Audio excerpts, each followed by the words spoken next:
اعوذ باللہ من الشیطان الرجیم بسم اللہ الرحمن الرحیم اولئک هم المهتدون یا رب صلی وسلم دائما ابدا اللہ حبیبک خیر خلق کلہم هو الحبیب الذی ترجى الشفاعة لكل حول من الاحوال مقتحم۔ حقیقت صبر اور اس کے وما علیہ صبر، اس کا حضرت نے بعض چیزوں کو اضافہ فرمایا کہ صبر کس کو کہتے ہیں، اور اس میں افراط و تفریط کو کیسے روکا جائے، اور جو اہم فی الاہم ہے اس کو کیسے انجام دے، امتثال امر کو کیسے پیش نظر رکھا جائے۔ ان چیزوں پہ چل رہی ہماری حسن معاشرت کے موضوع پہ حضرت کا یہ ہے کہ کلم الناس حسب عقولہم آتا ہے نا، کہ ان کی استعدادوں کے مطابق ان سے گفتگو کیا کرو، اور ہر ایج فیکٹر کے اپنے تقاضے ہوتے ہیں، اپنی دلچسپیاں ہوتی ہیں۔ تو کم سن بچوں اور بچیوں کے لیے جو لاہ عمل ہے حضور صلی اللہ علیہ وسلم کی اس تعلیم کو،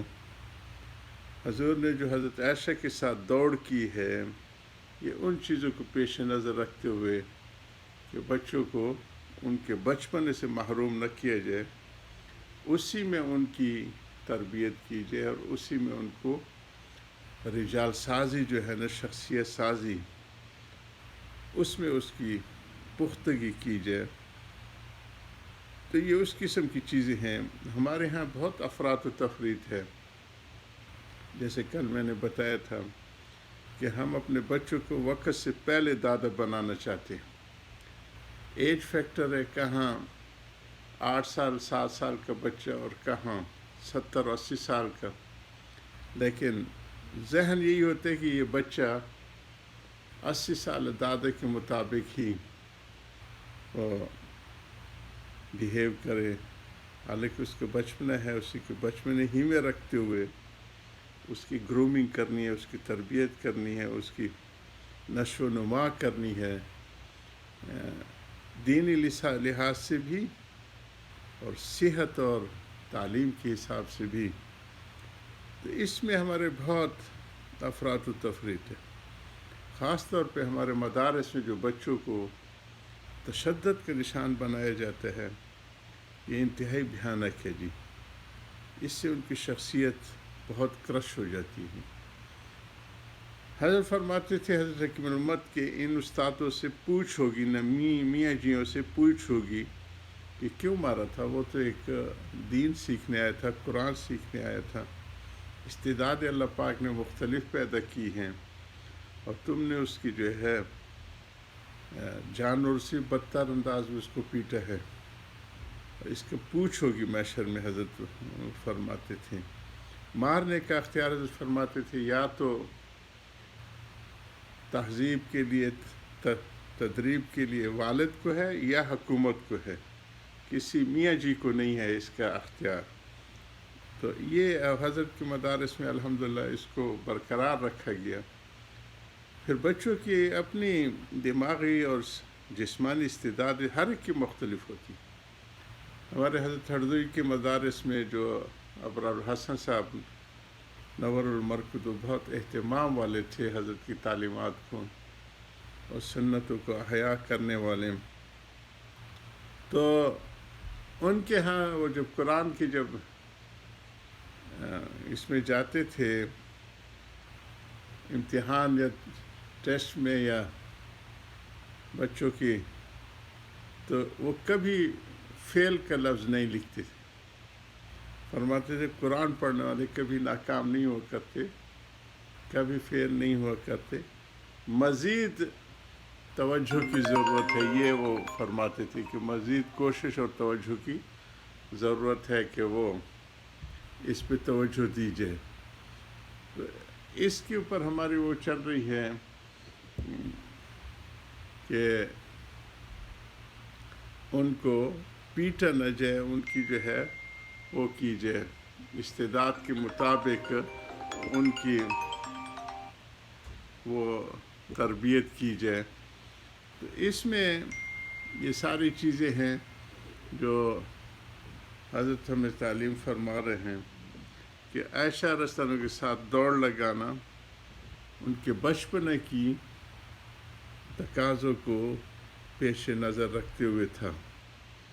یہ حکمت تھی کہ آپ نے امت کو تعلیم دی کہ اگر زیادہ عمر والا کم سن لڑکی سے شادی کرے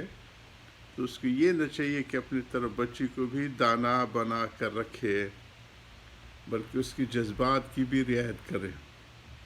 بچوں کی طبیعت کھیل کو چاہا کرتی ہے تو اس کو اس کا موقع دینا چاہیے۔ اگر وہ استاد اور وہ شوہر کے لحاظ و آداب سے کھیل کود میں شرم کرتی ہو تو اس کو صرف قولاً ہی نہیں بلکہ عملاً اجازت دینی چاہیے کہ اس کے ساتھ خود کھیل کود میں اس کی حوصلہ افزائی کرے، اس کے ساتھ موجود حالات کے حساب سے گیند پکڑے، اس کو جو ہے باسکٹ بال کی طور پہ اچھالے۔ اور اگر وہ اس لیے آپ خود حضرت عائشہ کے ساتھ دوڑے، اور بعض دفعہ آپ نے ان کو حبشی بچوں کا کھیل بھی دکھایا۔ یہ جو آؤٹنگ ہے ہمارے بچوں کی، ان کی عمر کے ساتھ ساتھ اور ویسے بھی صحت کے حساب سے کچھ ان کو باہر نکلنے کی، اور دیکھو یہ اشغال صحت منع نہیں ہے، بے حیائی و بے شرمی و بد کرداری منع ہے، اور وہ چیزیں بھی ان کے ذہن میں ڈالنے چاہیے۔ ان کو گڑیوں سے کھیلنے کی بھی اجازت دی۔ کبھی ایسا ہوتا کہ محلے کی لڑکیاں حضور کو گھر میں تشریف لاتے دیکھ کر گڑیوں کے کھیل سے متفرق ہو جاتی، تو آپ ان کو جمع کر کے لاتے اور کہ میں کچھ نہیں کہتا، آپ اطمینان سے کھیلو۔ ایسے بھی ہوا ہے کہ بچے آپس میں جیسے بچپنے کی کوئی گیت گاتی ہیں اور ساتھ اس زمانے کے حساب سے جو دف تھا وہ بجا رہی تھی، حضور صلی اللہ علیہ وسلم لیٹے ہوئے تھے اور پیٹس دے کے لیٹے تاکہ ان کو یہ ہو کہ آرام فرما رہے ہوں۔ اور جب حضرت ابوبکر صدیق پہنچے اور انہوں نے ڈانٹا تو انہوں نے اندر سے آواز دی، ابوبکر اندر آ جاؤ، بچیوں کو کہ کھیل میں ان کو مداخلت نہ کرو۔ تو یہ وہ سکھا گئے ہیں کہ ایج گروپس جو ہوتی ہیں ہر ایک کے تقاضے اپنے ہوتے ہیں، بچوں کو بچپن کے حساب سے رکھ کے ان کی نشو و نما کی دینی و دنیاوی وہ تقاضوں کو پورا کیا جائے، وقت سے پہلے دادا نہ بنائے جائے۔ ان سے امور میں امت کو تعلیم دی گئی ہے کہ بوڑھا مرد کم سن لڑکی سے شادی کر کے ساتھ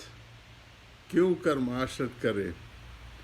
پس چونکہ حضور صلی اللہ علیہ وسلم کی ان افعال کو حسن معاشرت میں دخل ہے جو شرعاً مطلوب ہے، نیز امت کو بھی حسن معاشرت کی تعلیم دی ہے، اس لیے یہ فضول نہیں ہے، مگر ناقصین کی نظر چونکہ صورت ہی پر پہنچتی ہے، حکمت تک نہیں پہنچتی، اس لیے وہ کامل پر اعتراض کر دیتے ہیں۔ اس لیے کفار کہتے ہیں کہ مال حاضر رسول یاکل الطعام و یمشی فی الاسواق، یہ کیسے رسول ہے جو ہماری طرح کھاتے پیتے ہیں اور بازاروں میں چلتے پھرتے ہیں۔ انبیاء نے ایسے اعتراضوں کا جواب دیا، ان نحن الا بشر مثلکم ولکن اللہ یمن علی من یشاء، بے شک ہم تم جیسے ہی بشر ہیں لیکن اللہ تعالیٰ جس پر چاہتے احسان فرما دیتے۔